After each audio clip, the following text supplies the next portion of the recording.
कहानी फतेहपुर नाम के एक गांव की है, जहां सब कुछ और गांव जैसा ही सामान्य था, सिर्फ एक चीज को छोड़कर। वो चीज था उस गांव का एक भूत बंगला। लोग वहां रात में तो क्या, दिन में भी नहीं जाते थे।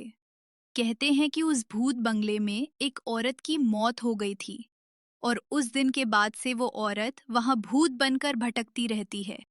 एक रात एक लड़का उस भूत बंगले के सामने से गुजरा था, और अगली सुबह उसकी लाश उसी भूत बंगले के सामने मिली। फिर सुबह गांव वाले उस लड़के की लाश के पास जाते हैं। अरे, बेचारे को इतनी छोटी उम्र में ही मौत ने अपने पास बुला लिया। अरे भैया, मौत ने नहीं बुलाया, उस भूतनी ने बुलाया है। अब जल्दी से पुलिस को बुलाकर यहाँ से निकलो, यहाँ ज्यादा देर रुकना ठीक नहीं है। फिर सारे गांव वाले वहां से निकल जाते हैं। फिर एक रात एक लड़का जिसका नाम शुभम होता है, वो हाल ही में शहर से गांव आया होता है। वो उसी भूत बंगले के सामने से गुजर रहा होता है। अरे, ये बंगला इतना अजीब सा क्यों है? कोई इसके अंदर रहता भी होगा या नहीं? और ये बंगला सुनसान भी लग रहा है। लगता है बहुत दिनों से इसकी साफ सफाई नहीं हुई होगी। और तभी शुभम को उस भूत बंगले के अंदर से कुछ अजीब सी आवाज सुनाई देती है। अरे, ये कैसी आवाज है? और ये आवाज तो इस बंगले के अंदर से आ रही है। लगता है कोई अंदर है, पर इस सुनसान बंगले के अंदर कौन होगा? लगता है मुझे अंदर जाना ही पड़ेगा। और फिर शुभम धीरे धीरे उस बंगले के अंदर जाता है, और फिर शुभम उस बंगले के अंदर पहुंच जाता है। अरे, ये बंगला अंदर से कितना गंदा है, और जगह जगह पर मकड़ी के जाले हैं। और ये बंगला इतना डरावना क्यों लग रहा है? फिर तभी अचानक से उस कमरे में बहुत ज्यादा ठंड बढ़ जाती है। अरे, इतनी गर्मी में अचानक से ये कमरा इतना ठंडा क्यों होने लगा है? मुझे लगता है इस बंगले में कुछ न कुछ तो चक्कर है। और फिर राघव धीरे धीरे बंगले के अंदर आगे बढ़ने लगता है। फिर थोड़ी देर आगे चलने के बाद शुभम को कुछ दिखाई देता है, जिसे देखकर उसका दिल दहल जाता है। हे भगवान, ये क्या चीज है? ये तो कोई डायन लगती है। आज मैं ये कहाँ फंस गया? और जैसे ही शुभम ये कहता है, उस डायन का ध्यान उसकी तरफ चला जाता है, और फिर वो जोर जोर से हंसने लगती है। हा हा हा, आज शिकार खुद मेरे पास चला आया है, और काफी हट्टा कट्टा भी है। आज मजा आएगा। डायन की ये बात सुनकर शुभम की फट जाती है, और वो बोलता है, अरे डायन जी, मैं यहाँ गलती से आ गया। आप कृपा करके मुझे बख्श दीजिए। अरे बेटे, तुझे बख्श दूंगी तो मेरा काम कैसे चलेगा? तेरे तो मैं टुकड़े टुकड़े करके खाऊंगी, तेरा वो लाल लाल मांस। डायन की ये बात सुनकर शुभम वहां से कुत्ते की तरह भागने लगता है। अरे मूर्ख इंसान, कहाँ तक भागेगा तू? मुझसे अब बच नहीं पाएगा। और फिर शुभम उस भूत बंगले से बाहर निकल जाता है और अपने घर की तरफ निकल जाता है। फिर थोड़ी देर में वो डायन भी भूत बंगले से बाहर निकलती है और शुभम का पीछा करने लगती है। कहाँ तक भागेगा, कहाँ तक? तेरा तो मैं मुंह नोच लूंगी। और फिर शुभम दौड़ते दौड़ते उस भूत बंगले से काफी दूर आ जाता है। अरे, लगता है अब वो डायन मेरा पीछा नहीं कर रही है। लगता है वो डायन उस भूत बंगले से बाहर नहीं आ सकती है।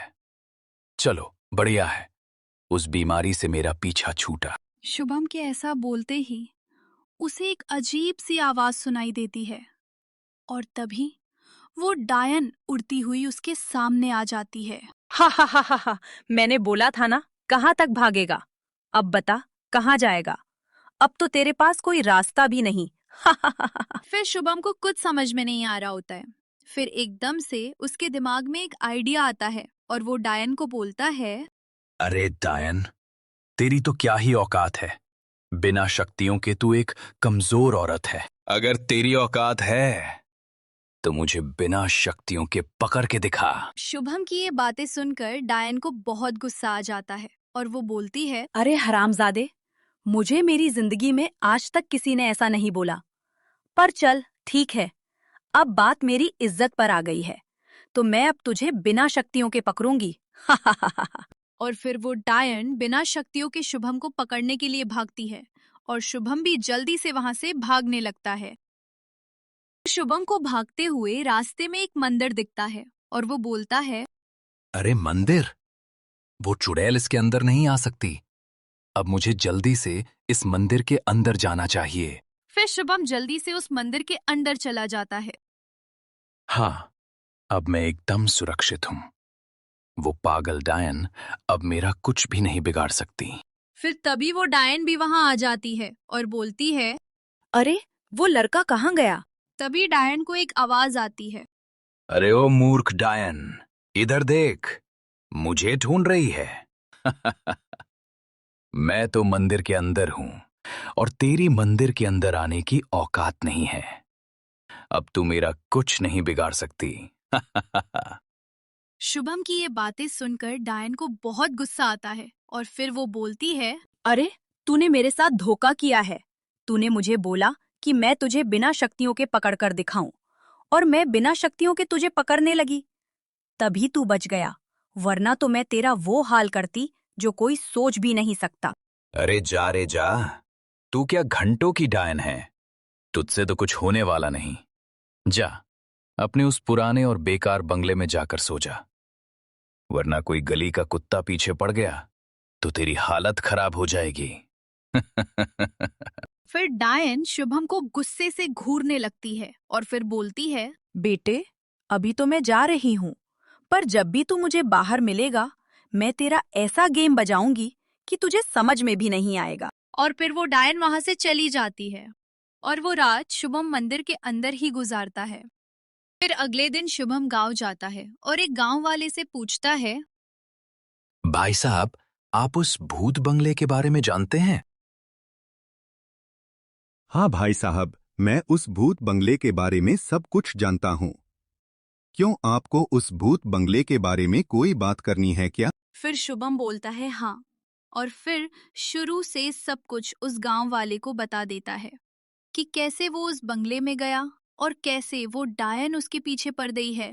फिर गांव वाला उसकी सारी बात सुनकर बोलता है। अरे बेटा, वो डायन बहुत खतरनाक है। उसने कई लोगों को मौत के घाट उतार दिया है, पर तू उसके हाथ से पहले बार बचकर निकल आया है। अब एक ही आदमी है जो तुझे बचा सकता है, और वो है काली बिहारी बाबा। फिर शुभम उनसे काली बिहारी बाबा का पता पूछता है और काली बिहारी बाबा की ओर निकल जाता है। फिर शुभम काली बिहारी बाबा के पते पर पहुंच जाता है और उनसे बोलता है। बाबा जी नमस्कार, मुझे आपकी सहायता चाहिए। मैं फंस गया हूँ। हाँ बेटा, मैं तेरी सहायता करूँगा। तू बता, तुझे क्या परेशानी है? फिर शुभम काली बिहारी बाबा को सब कुछ बता देता है। फिर काली बिहारी बाबा शुभम की बात सुनकर बोलते हैं। अब मैं सब समझ चुका हूँ बेटा। मैं जानता हूँ उस डायन के बारे में। वो बहुत नीच है। अब तू चल मेरे साथ। उस डायन को कालीचरण बाबा के दर्शन करवा कर लाते हैं। कालीचरण नहीं, काली बिहारी बाबा। अगर मेरे दो नाम है। अब तू ज्यादा बात मत कर और अब वहां चल। फिर वे दोनों उस भूत बंगले की ओर निकल जाते हैं। फिर वे दोनों भूत बंगले के सामने पहुंच जाते हैं और वो डायन बाहर ही बैठी हुई थी। पता नहीं क्यों डायन काली बिहारी बाबा को देखकर डरने लग जाती है। अरे क्यों रे काली बिल्ली, क्यों परेशान कर रही है लोगों को और क्यों मार रही है उन्हें? ज्यादा गुंडई बन रही है क्या? अभी सीधा करूं या बाद में? अरे बाबा जी, मुझसे बहुत बड़ी गलती हो गई। मुझे नहीं पता था कि आप यहाँ आ जाओगे। मुझे कृपा करके माफ कर दीजिए। मैं आगे से किसी को भी कोई नुकसान नहीं पहुंचाऊंगी। हाँ, इसमें ही भलाई है, वरना तुझे पता ही है मेरे बारे में। मैं गेम बजाने में जरा भी टाइम नहीं लगाता। अब चुपचाप ये हवेली और गांव दोनों छोड़कर निकल ले, वरना। जी बाबा, मैं सब समझ गई। फिर वो डायन बाबा के डर से जल्दी से वहां से निकल जाती है। ले बेटा, अब ये डायन किसी को परेशान नहीं करेगी। पर बाबा, ये डायन आपसे इतना डर क्यों रही थी और आपने इसे खत्म क्यों नहीं किया? ये बात जानना तेरे लिए जरूरी नहीं है, और मैंने तुझसे कितनी बार कहा है कि तू ज्यादा बात मत किया कर। काली बिहारी बाबा नाम ही काफी है। और ये कहानी यहीं पर खत्म होती है।